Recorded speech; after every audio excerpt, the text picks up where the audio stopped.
Especially if you're working with an existing site, you want to take a look and see if there are any duplicate content, whether that be articles or images on your website. Luckily, there are a few free tools that you can use to double check for any of this duplicate content. The first is Copyscape. You simply paste in your URL. That's going to scan the web and see if there's any duplicate content. So you can do that. You can check for all of the main pages that you're working with as you're trying to rank them.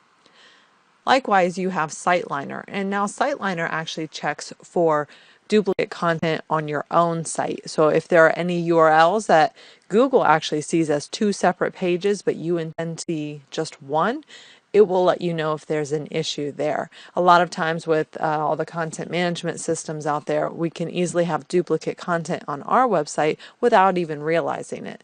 So to give you an example, look at these 4 URLs here. They're very, very similar, and they'll all go to what looks like the same page to us, but Google will actually see these as 4 separate pages. So that's what can cause a problem for us, and that's what we want to check for. So with SiteLiner, again, we just paste in our URL, we click go, and it'll let us know if there's any problems. Now here it's saying that we have 2 pages with duplicate content. Now if you look, it goes to the home page, and this one goes to the home page as well. So this is an example of what I was talking about.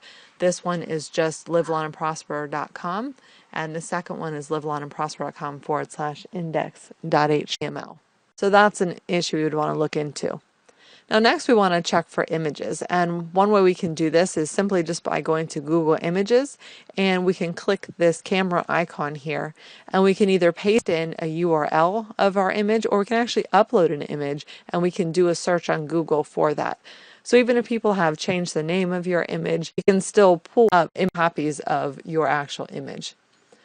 So if I were to go to the website, I could grab a URL and I could insert that here and do a search. Looks like I'm the only one here who has that particular image. But again, I can go through and I can grab different images on the site, and I can see if anybody else is using those as well. For images, there's also a browser extension called Search by Image, and you can use this to do quick searches of different images and see if anybody's using those as well.